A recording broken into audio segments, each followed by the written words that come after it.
You know, ito ay araw ng Miyerkules, September ka dyan. October na pala, men. First day of October. Oktoberfest, no? Pero anyway, dito ako ngayon sa isang chargeran nga, no? 40% na lang ang ating sasakyan. Alas 3 ng madaling araw, men. 3:17. Aga, no? Bakit ako maaga? Sandali, labas tayo.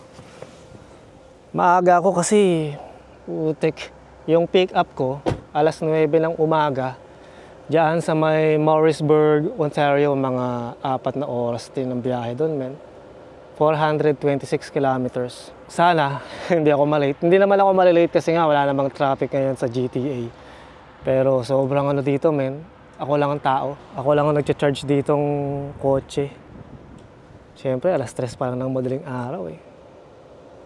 Di ba? Wala pang gaanong sasakyan. Ako lang ang nag-iisa. Ito yung gusto ko sa isang night driving na tinatawag. Walang masyadong sasakyan sa kalsada. Wala tayong kaagaw sa kalsada. Tapos yung Morrisburg nga, 4 na oras ang biyahe. So, empty akong tatakbo ng 4 na oras para pumick up. So, papunta tayo ng east. Papunta ng Quebec. Pagkatapos, yung load na yon, dadalhin ko sa Chicago. Biyernes pa naman ang delivery, so aabot ako doon on time. Siguro bukas ng gabi nandun na ako. Malapit sa Chicago. Tutulog na lang ako sa isang truck stop dahil hindi ko alam kung pwede matulog sa customer. First time kong pupunta ron sa customer na yon, pero yeah, man, biyahe again. Buti nga, nabigyan tayo ng biyahe ngayon ng mabilis lang. Pero anyway, ano ba ang temperature ngayon, man? 10 Celsius. So sa mga susunod na araw, pababa na ng pababa yung temperature. Ito na nga yung October na tinatawag, man. The fall season. Tapos malapit na mag-Halloween, trick-or-treating, tapos syempre Thanksgiving muna. So hihintayin ko lang tong maging siguro 70% yung ating kotse, tapos aalis na ako. Pagka dating ko sa yard, meron pang karga to siguro mga 60 or 58%. And pwede nang iuwi pa yon. So pag uwi, doon na lang ako magcha-charge ng 100%. So pasok muna tayo dito sa Oblo. So hihintayin ko lang itong matapos and then rekta na natin sa yard to, men. Gawin natin yan. Ganap ng tamang balita at tamang paglilingkod ang lilipas hanggang dumating ang 2026. Ano na naman yung naririnig ko dyan? Nagre-reklamo na naman. Nagre-reklamo. Wala namang mga matinong ginawa. Ano ba ang kaganapan nyo ngayon? October 1, kamusta? Pasok ng October para sa'yo. Ikaw ba ay medyo naginhawaan na? Medyo talaga. Ikaw ba ay nakaluwag-luwag na? Ikaw ba ay nakaipon? Habang ikaw ay nakikinig at nagluluto ng ulam nyo, naghihintay ng sweldo dahil medyo delayed pa at yes, bueno.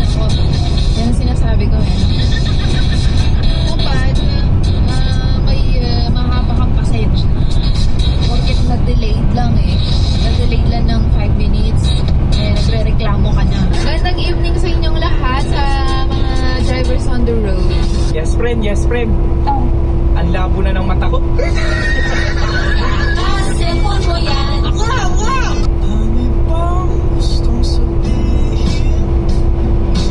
Yawn, nakarating na ako dito sa customer, dito sa Morrisburg, man. First time ko lang nagpunta rito.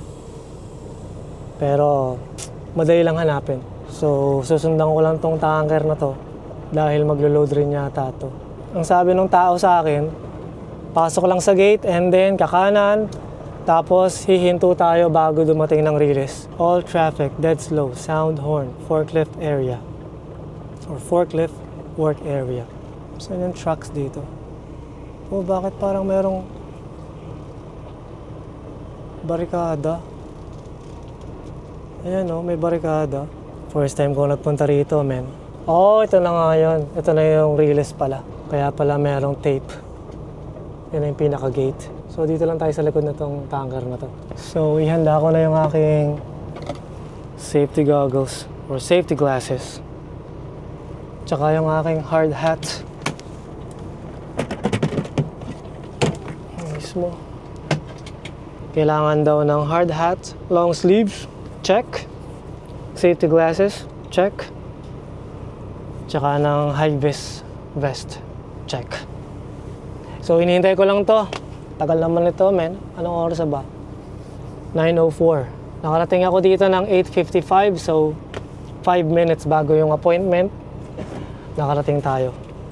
Ito na yung tao. Tinanggalan niya yung tape. So titrayin ko muna to and mamaya ulit, man. Abante na tayo.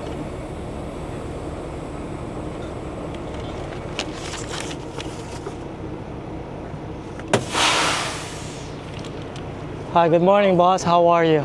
I'm good. How are you? Not too bad myself. Sure. So I'm picking up a Viscoplex. This is Yeah, this is going to Fuchs, it's going to Illinois. Yes, Illinois, sir. yeah, Harvey, Illinois. Yes, sir. Okay, so Yes. all right. So just give us a minute. You've been here before? It's my first time, boss. First time. Okay. So anyways, you're just going to take a wide left, Right, and then as soon as you get on the other side of this rail car, you'll see the scale. right. Truck on there right now. We're going to kick him off, and then we'll come and get you.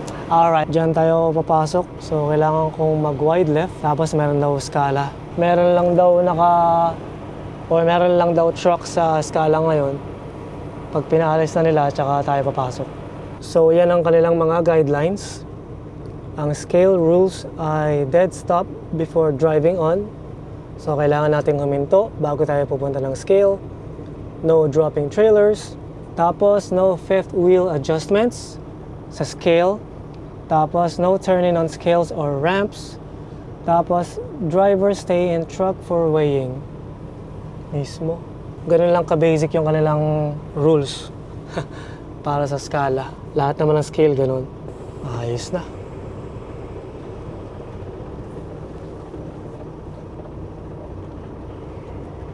Swing wide. Dahan-dahan lang.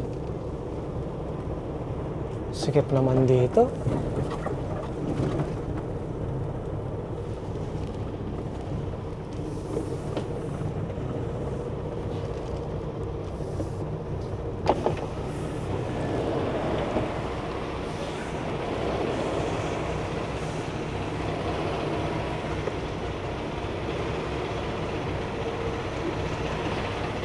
Baba ng ano ah.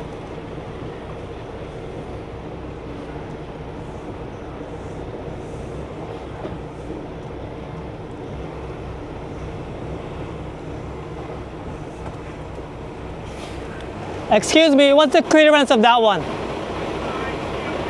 All right, thank you.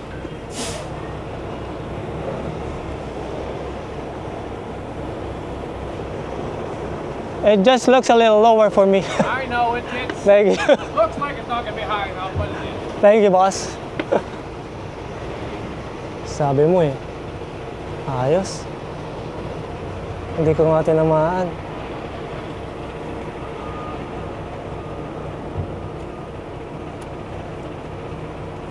Dito yata ako maglo-load ah. Dito na ako sa mismong scale maglo-load, man. Ayos ah. Mismo dito nga maglo-load. Kaya pala meron dong loading rack. Dito tayo maglo-load.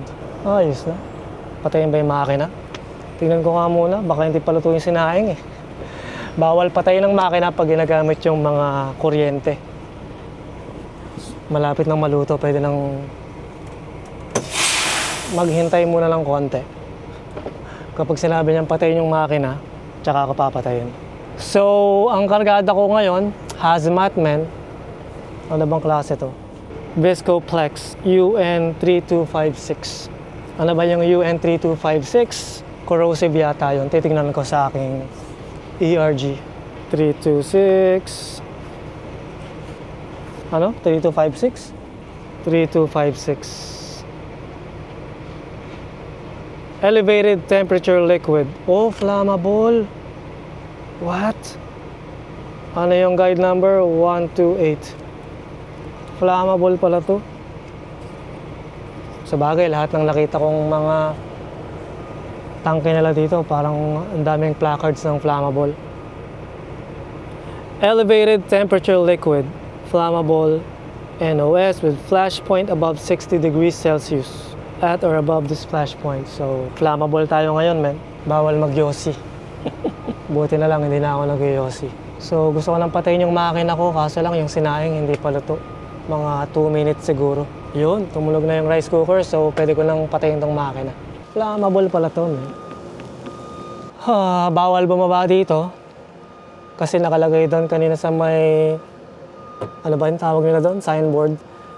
Stay in the truck. So, stay lang ako in the truck and then tapusin ko na lang muna itong ma-load. Tapos, hihinto ako kung saan man para kumain. Parang meron naman doong stay-in area. Kakain ako ng almusal kasi hindi pa ako kumakain, men. So, ibinigay na sa akin yung mga placards na gagamitin ko. Dami, grabe. First time kong mag-haul ng ganitong klaseng produkto, men. Meron ng flammable placards. 4 to, no? Sa harap ng trailer, sa 2 gedli, tsaka sa kodli. So, 4 yan. Walang extra, men. Okay lang kahit walang extra. Meron. Isa. Tsaka magandang klaseng cardboard to, men. Saan gawa to? Saga. Tapos, sa 2 gedli, kakabit natin tong hot. Kasi yung driver hot daw. Joke lang. Tapos, syempre yung ating tawag dito, description ng ating load. Yung UN3256. Haba putik. Elevated temperature liquid flammable NOS, mineral oil. Ikakabit ko naman to sa ilalim ng hot. Parang ganyan. Or sa gilid ng hot, parang ganyan. So, ang kagandahan naman sa pagiging tanker, yung mga ganitong placards, kahit ididikit ko to ng sobra, yung bang mahirap tanggalin, hindi naman ako yung magtatanggal nito. Dahil kapag nilinis na yung ating trailer, yung mga tao sa tank wash, sila yung magtatanggal ng sticker na to. Tsaka meron naman silang mga chemical doon para matanggal yan. Imposible hindi nila kayang tanggalin yan. So, sabi ng tao habang naglo-loading, pwede ko na raw idikit ngayon, ikabit yung mga placards. Pero pwede rin naman din mamaya. So, mamaya na lang para ma-videohan natin yung pagkabit ng placards. Dahil ayoko mag-video dito, men, parang alanganin. Baka masisante pa tayo eh. Hindi na nga ako kumikita sa trucking, masisante pa. Pwede naman akong dyan, pumuslit. Pero mahirap na, baka pag may makakita sa atin, sasabihin niya, don't forget to like and subscribe. Parang ganun ba yun? Joke lang. Pero doon na lang ako kasi meron akong nakikitang lote. Yan, kung nakikita ninyo. Pwede naman yata mag-parking dyan. O kaya sa bandang dito. Sa mismong harap lang natin. Wala namang sumusubaybay, so subukan kong ilagay dito. Pero kung hindi, paglabas na lang. Paglabas natin dito sa Scala. So, napag-desisyonan ko na ikakabit ko na lang ngayon para mamaya pwede na tayong umalis. Naalala ko, meron naman pala akong chest mount. You know. So, kahit hindi ko nahawakan yung camera. Kabit natin tong mga placards, man. So, unahin natin tong ating flammable placard.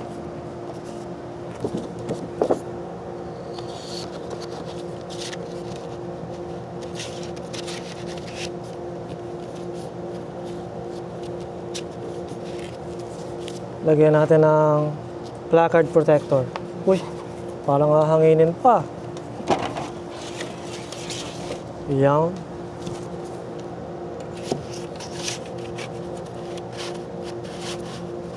Itong placard protector na to, ano to, para hindi hanginin yung ating placard, hindi mawala. Tapos itong hot. Dito na lang to. Mismo.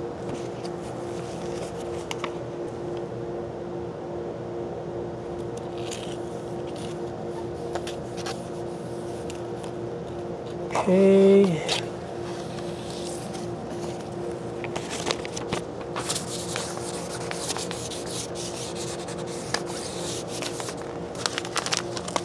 Tapos yung description. Grabe, haba nito ah. Ayaw pa nga matanggal. Kailangan tanggalin ng gloves. Kagugupit ko pa lang naman ng kuko. Ay, ay, ay. Nalaglag pa nga. Tanggal ko na eh. Yun. Ay, ba't ganun? Ayos na. Tanggal ko na. Kabit natin sa Gedli.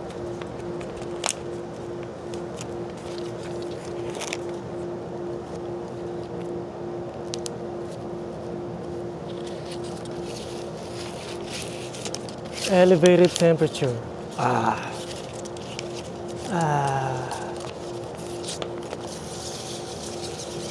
Haba ah. Ayos na. Doon naman tayo sa kabilang Gedli, tsaka sa likod, tas sa harap. Ayos no, parang professional yung nagkabit ah. Tayo sa likod. Ito, meron silang ground cable. Ito. Iwas disgrasya. Iwas spark. Yung ang tawag doon, static. O bakit nakabukas to? Bakit nakabukas yan, men? So, kapit muna natin to. Hayaan mo nakabukas yan. Yan ang style nila eh. Diyan muna yung basura. Wala bang basurahan dito? Okay. Class 3 flammable, men.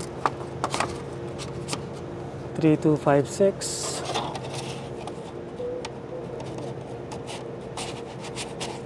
Let's go. Ayos na yan. Anong basurahan dito? Dito na lang muna kaya.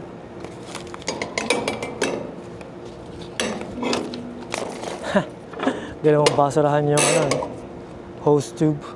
Tapos dito naman. Okay.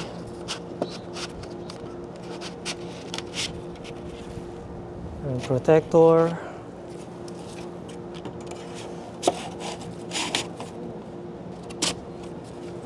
Nice na yan. Tapos itong hot. Hot pa nga. Parang band-aid lang naman yan eh. Band-aid lang, men.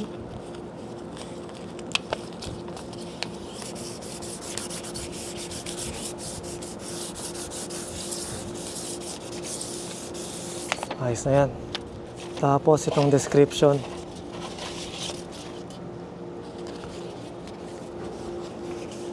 Yan, dito tayo. Pwede palang ganituhin to, tupiin. O, diba?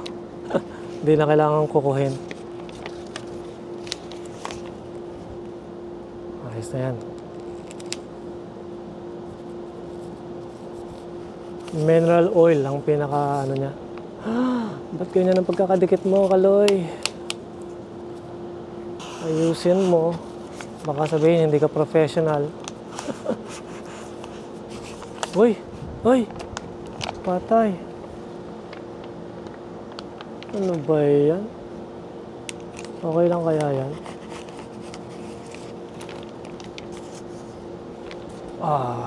Putik, mali ako dun ah.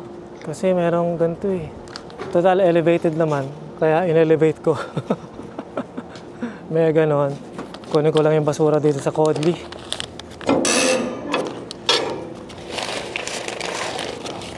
Tapon ko ito mamaya sa truck stop. Elevated. Haba naman kasi nung description na yun. Diyan muna yung basura. Tapos yung huling placard dito sa harap. Uy, tinanggal niya yung airline ko. Ba't pa tinanggal yung airline ko, man?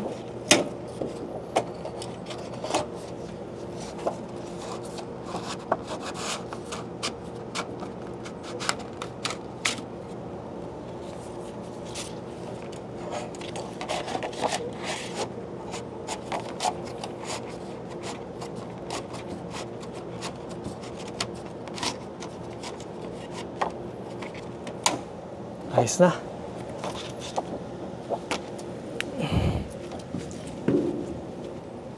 Tapos meron tayong extra para kung sakali man na mawala yung isang placard, meron tayong pamalit. Pero imposibleng mawala yun. Lagay lang natin dyan. Imposibleng hanginin yan. So, double check. Meron na tayo dyan. Sa harap. Meron tayo dito sa Gedli. Tsaka yung hot. Tsaka yung description ay nandyan. Tapos, ito sa likod. Okay na. Tapos dito sa Gedling isa, kompleto namin. Ayos na tayo dito. Balik na tayo ulit dito sa loob ng truck. Parang ano yun ah. Kailangan ko yatang manghingi pa ng isang sticker na yung description. Pero okay lang yun. Hi, so pahinga-pahinga muna and balik tayo mamaya kapag natapos itong loading. Parang hindi pa nila sinimulan, men. Kasi nakabukas pa nga yung external valve. So, hindi pa yata nila sinimulan. Tagal ah. Pero okay lang. Mamaya ulit, man. Tapos namin, ay, 1 oras din ah. I mean, 3 oras. From 9 to 12. 12 noon na ngayon. So, 3 oras yung itinagal ng pag-load. Tapos, babayaran ako ng 1 oras. Abante daw muna tayo para yung susunod na truck ay makapag-loading din.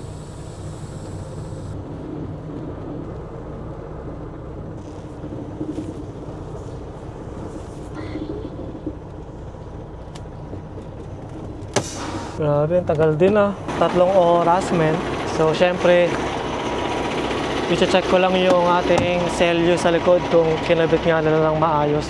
Ayan na, nakaselyo na. 519475. Nakaselyo na, tsaka tinignan ko na yung seal number. Mamaya, i-match na lang natin yung sa bill of lading. So, ngayon naman, maghihintay naman ako ng papeles. Ano ba yan? Smoke bomb. Grabe. Ayos na, men. Tapos na yung papeles. Balik na tayo sa kalsada, men. So, doon tayo pupunta sa may bandang Sarnia. Sa may port here in Michigan. Yun yung border na tatawiran natin. Ilang oras ba yan? Siguro mga 7-8 hours. At 7 oras na lang natitira sa akin sa driving time. So, madalit salita, baka matutulog ako sa isang en route. Siguro sa Cambridge kung aabot, pero kung traffic sa 401, men. Kaya baka doon ako sa huling en route bago dumating ng GTA, bago dumating ng Bowmanville, Oshawa, yung mga parte na yan. Yung en route po, yan po yung tinatawag naming service plaza dito. May mga truck parking, merong parkingan ng kotse, kainan, bathroom. So, baka doon ako matulog sa en route. Tingnan natin. Yun, so magdadrive muna ako, men. Cut natin to sa susunod na kabanata. Labas muna tayo dito bago natin i-cut. Magaan lang yung ano natin, men, kargada. Parang ano lang 73,000 pounds lang yung kabuuang bigat natin. So, yung pinaka-neto ng produkto ay 41,000 pounds lang. Mababa siya ng 2,000. Usually, 43,000 to 44,000 yung kinakarga sa trailer natin. Pero ngayon, 41,000 lang. Kaya yung slush na to, grabe. Lakas, no? Lakas ng slush. Pero ganun pa man, maganda to. 73,000 pounds lang ang kabuuang bigat natin. Palalo, no? Oo, meron lake, oh. Tapos dinedevelop nila yan. Ayos na.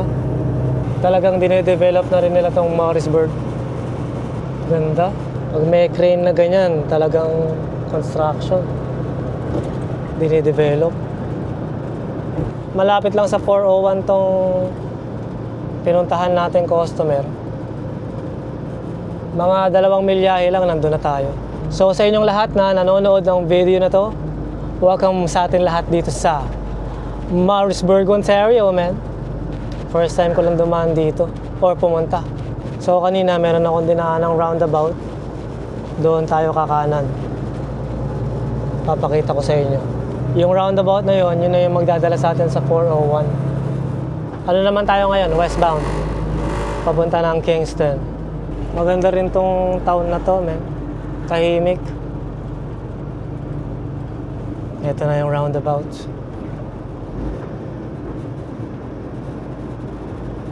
Yan, meron namang sign. Pagpakanan, papunta ng 401. Mismo.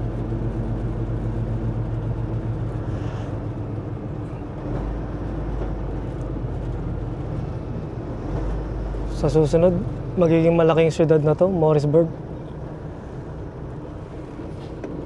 Ganda na ng pagkakadevelop na eh. Kakanan tayo dito. Mismo.